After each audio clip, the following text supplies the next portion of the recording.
So if you're not already watching on Facebook, make sure you head over there, and that's where we can take some of your questions. And as we give people a chance to submit some of those, just wanted to start out with, we have more award news. And I love this. I feel like every week we get to do this. It's just a weekly party now to see which NFC awards guys are going to get. So tell us about our latest one. Yeah, this show is well timed for that. I mean, we always are talking about how we don't get the injury report till after the show on Wednesday, but this is right after we get to announce these player of the week. So it's been happening all year. Like you said, this time it's Ryan Succop, the kicker. He is the NFC Special Teams Player of the Week after he made 4 field goals on 4 tries, plus his 1 extra point try in the 2-point win over the Giants. We obviously needed every single one of those kicks. And I wasn't there, but from the people that came back said it was a very, very cold and windy night. And the wind was hard to deal with. Yeah, I think you saw a little bit of that on the punts. So the fact that he was drilling those kicks, they were all around 40. They were all between 37 and 43 yards. And Bruce Arians says that Ryan has just become pretty automatic in that range. They feel good when they got him in the range. So in the last four weeks, Ryan's made all 23 of his kicks between field goals and extra points. And those extra points are now like 33-yard field goals. So he's really in a groove right now. Let's knock on wood, hope that he stays in it. But we've won 4 of these Player of the Week awards now, which is the most we've had since 2008. And this is the first time since 2003 that we've had at least one player win each of the 3 types. So Tom Brady's won it for offense, and Shaq and Devin have won it for defense. And now we got Ryan Succop. That's awesome. I love it. And I'm glad he's getting some kudos. I feel like kickers tend to only get mentioned if they do something wrong. So I always enjoy when we can shout them out a little bit. Well, I'll tell you this, Casey, another reason that we're winning more of these than we have in a while is we're winning. You know, you don't win a lot of Player of the Week awards when you lose. Think about Shaq Barrett last year against the Giants, had 4 sacks. And if Matt Gay makes the game-winning field goal at the end, he's almost certainly going to be the NFC Defensive Player of the Week, but he wasn't. So you most of the time have to win in order to get these awards. And so that's been a big part of it as well. Yeah. And I mean, Coach has talked about, we've had several close games. We've had a lot of games that he said that maybe last year we wouldn't have won, or in years past, players that have been with the Bucs for several years have said that. And I mean, one of the factors, not the only factor, but one of the factors is, like you said, we needed every field goal, and his consistency can be the difference in some of those games. So I'm glad to see that he's been doing great. He's a great guy. We're very excited for that award. And of course, today is the first day that we will get to see Antonio Brown practicing with the team. He has been in the facility and getting to do some things as far as the weight room and meetings, things like that. But this will be the first day he is out there at practice. So what are you going to be looking for? What can we maybe learn over these next few days of practice, and just what you think he's going to potentially mean to this wide receiver room? Well, today's practice is I think it's just going to be a walkthrough, because it is a short week and they're still recovering from the Monday game. Generally, you just do a walkthrough on Wednesday, sort of a slower version of your install. So, given the fact that at this time of the year, the parts of the practice that are open to the press, and, even if I watched the rest of practice, I couldn't say anything about what happened after that. And we're not really going to know, nor does the team really want anybody to know what sort of packages and personnel groupings they have planned for Antonio Brown. I do think, just from the trends of the last couple weeks, that we're going to see more 3 and 4 receiver sets. Almost all of our 4 wide snaps on the season have come in the last 2 weeks. In the Giants, 66% of our snaps were either 3 or 4 wide. And when you add Antonio Brown to Mike Evans, and when he's healthy, Chris Godwin, Scotty Miller, Tyler Johnson, you can flood the field with some pretty good receiver sets. That's going to make it hard for opposing defenses to decide who to pay the most attention to. So Bruce Arians said it'll depend on how well the offense is doing as a whole, how much Antonio Brown will play. He said could be 10 snaps, could be 35 snaps. It almost certainly won't be 60 snaps right off the bat. So I think they ease him in a little bit, but if the game is going well, he gets more playing time. Okay. And just overall, I think what do you feel like Bruce has said about the wide receiver group, and what he has thought about them in terms of what he likes, what they've been wanting more of? Just what is our impression at this point of that group, when I think it's been a little hard for us to evaluate with so many injuries? Yeah, the best thing, most encouraging thing that Bruce had to say about any of the receivers yesterday was that last week he really felt like Mike Evans kind of turned the corner with that injured ankle he's been playing through. And I don't think we're all aware of how hurt he was, and he never missed a game. I think gradually he's been a little bit better each week, But last week, Bruce said it was the first time he really looked like he was close to 100% and was able to make those really sharp cuts on routes. And so we could be the second half of the season, we might see a Mike Evans a lot more like the Mike Evans that we've come to be used to. And of course, part of the problem has been he's been drawing tons of double teams. And that's why you saw him in the slot on about 28 snaps in this last game in these 3 and 4 receiver sets. It's an attempt to get him away from that and make it harder for the opposition to either double team him or keep their top corner on him. So you'll probably see more of that as well. But that was really encouraging about Mike. The guy we don't know about yet because we don't have an injury report yet is Chris Godwin. He's missed one game with the fractured finger. I know they were hoping he'd come back for this one, but we just don't know yet.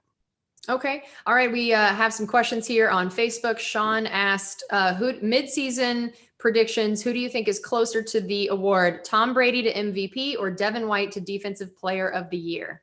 Tom Brady to MVP.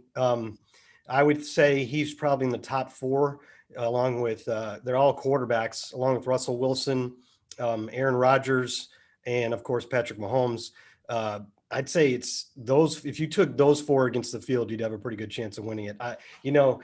Devin White, he's making a good case with all the sacks, and that's what he's going to need because you really got to have those kind of big totals to win that award. It often goes to either a pass rusher who gets 15 sacks, or last year, a cornerback or defensive back who racks up a lot of interceptions and passes defense. So Devin's going to need he's going to need a lot more, and he's on the way. I mean, 5 sacks in the last 3 games is great. He's going to need a lot more of that, especially when you could make the argument that Levante David is the team's defensive MVP. I think you can make that argument. You could make it for Devin as well, but is he even the most valuable player on our own defense right now? It's good to have that argument, obviously.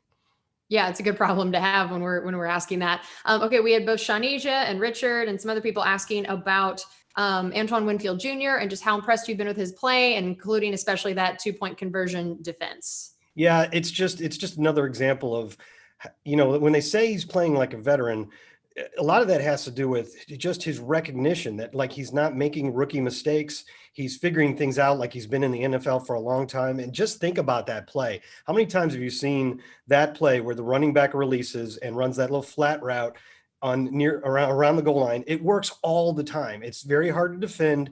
And even though it's a play that every team runs, it works a lot. So for him to diagnose that and get out there was big. And, he threw the arm out at the right time. I'm glad that cooler heads prevailed among the refs, and one told the other one that, no, I had a real good look at that. That was a clean play. So we'd be pretty bummed right now if they hadn't picked that flag up. And I know the Giants were bummed. And if we were on the other side, we'd probably be biased in that direction as well. Yeah, I think whichever team you're rooting for is how you saw that play going for sure. Looks clean to me. Yeah, exactly. But we're not biased or anything. We have no reason to care about that. Daniel had asked, considering Tristan Wirfs was the 4th tackle taken and Antoine Winfield was the 3rd pick of the safeties, would you say they constitute as steals in the draft now, considering how well they've been playing? Well, I don't know if I'd use the word steals, but certainly home runs, if we want to do baseball analogies. A guy taken 13th overall is supposed to be pretty good, So, and a lot of people really liked Antoine Winfield. I do think that's a valid point. Looking back on it now, if you were choosing safeties, wouldn't you take him first, given what he's done so far? Of course, we are only half a season into all these players' careers, so let's not assume we've got the best one, even though it looks like it right now. I know the Bucs wouldn't trade him for anybody that went before him. I think just the fact that they hit really on both those guys when they were in crowded groups of blue chip prospects says a lot about the scouting. Now, you could also say that of the big 4 tackles, Tristan Wirfs was the only one left when we picked, but we traded up to make sure that we got him. And they really coveted that guy. And you've seen amongst those 4 guys, I think Tristan Wirfs has drawn the buzz for playing the best so far. So again, it's early in their careers, but I would say they're both home runs. Okay. And I like this question. Kyle asked, do you think the routes we saw Mickens running are what AB will potentially be running? Well, possibly. And that's actually what I was thinking during the game. It's exactly what I was thinking during the game. But then Bruce Arians said afterwards that he was basically playing the Chris Godwin role. So, maybe it was a little bit of both. I could see a 4 receiver set with Scotty and Antonio Brown on the outside, because both those guys play a lot more on the outside than in the slot, and then Mike and Chris in the slot, and that could be pretty great. But according to Bruce, it was more of a Chris Godwin role, so I'd take his word for it over mine. Yeah, and David was asking about the effect of Antonio Brown on Mike Evans, and this is something that I've been really intrigued to see. Does his addition help Mike? Because we've just heard over and over again from Bruce that Mike just keeps getting doubled, and that's why he's not getting the ball as much. Or does he hurt Mike by just taking catches away in general, that it's another person, another mouth to feed essentially? So I want to hear your thoughts on the way that Antonio Brown's addition could potentially affect Mike Evans' production. Yeah, I tend in these situations to agree with the old saying, a rising tide lifts all boats. If the offense is just better, then you're going to have more plays, you're going to have more opportunities. And like you said, more guys that worry the defense makes it harder to pay so much attention to Mike Evans. That's exactly what Bruce Arians said he expects to happen. That's the most likely thing. I mean, you can't ignore the fact that if Antonio Brown becomes a big part of the offense and is catching 5 or 6 balls a game, those are coming out of somebody's numbers. I mean, they could add on, but in general, yeah, it's going to take away. But I think it's going to be more across the board kind of thing, not like a zero-sum game with Antonio Brown and Mike Evans. But I would answer the question in another way altogether, and that is it helps Mike unequivocally, assuming it works out, because what Mike cares about, especially this year, is getting to the playoffs, and hopefully doing some damage in the playoffs. We all know he cares about that more than his numbers, especially now with all that he's already accomplished. So if Antonio Brown adding to the offense helps the Buccaneers make the playoffs, then Mike will consider it a win no matter what the numbers are. Yeah, I think that's really important to mention is how unselfish this wide receiver room is. And the fact that Mike, when you do see him show frustration, it's just about if things aren't going well for the team or if he feels like he messed up. It's not out of a selfish idea. He is one of the most competitive people on the planet. And it is out of that desire to win, to desire to play well, not out of I want the ball kind of a thing that you typically think. So I think that's something that just is really important for fans to understand is this group of wide receivers really is so unselfish. It is unbelievable, especially in a position that stereotypically that is not always how people view them. Right. So yeah, I've always thought that was pretty impressive. All right. Chris asked, do you see Fournette getting more reps or do you think the carry load will still be split between him and Rojo? And also where has Keyshawn Vaughn been?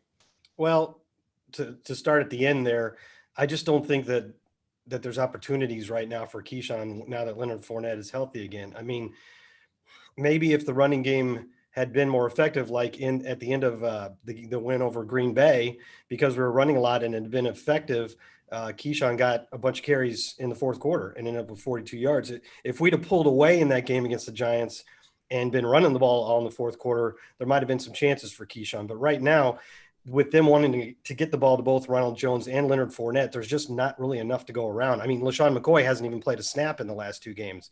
So I think they'll still continue to split it. I think Ronald Jones will still start this week. It's just, one, it's a hot hand, and 2, I think you have to avoid big mistakes. I don't know if it's a coincidence that Ronald Jones didn't play a whole lot more in the first half after his fumble. I mean, he did come back in. I don't think he's in the doghouse or anything like that. He started the second half and he ended up with 7 carries to 15 for Leonard Fournette. So I know they still want to split the workload, especially on the ground. I think Fournette's kind of overtaken that pass catching role, although Ronald had a few catches in that game. So it's a hot hand thing, I think, probably. Yeah, it was interesting. I actually talked to Bruce about that play on for the radio show yesterday, and it was interesting because he really said he didn't blame Rojo all that much for. Yeah, right. Okay. Yeah, and I thought it was interesting because I think it really was just a timing coincidence that was when he'd started. That was when he was going to be putting Fournette in anyway. That it made it look like he was almost punishing Rojo of like, okay, now you did that, you're going to sit over here for a while. But the way he talked about that play and not really thinking that it was this, he didn't really blame Rojo for that. And he talked about how Rojo is he's not a fumble risk. He's not, all these things that I think it really, to your point, was just a splitting the workload. And it was not a doghouse moment the way that I think some people interpreted it as. Yeah. But I also said at the beginning of that I didn't think it was a coincidence. And now you're telling me it definitely was a coincidence. So I'm glad to get that information. I know it's tough. I mean, I think that who knows, maybe there was that sped it up a little bit, but no, it didn't sound like quite as much of that. So Good. yeah, Well, good. I don't think he deserves to be in the doghouse. I think he's had a good yes, year. Mhm. absolutely. Absolutely. All right. Well, that's going to do it for us on this edition of Buccaneers Insider Live presented by Miller Lite. Thanks so much for being with us, and we'll see you next week.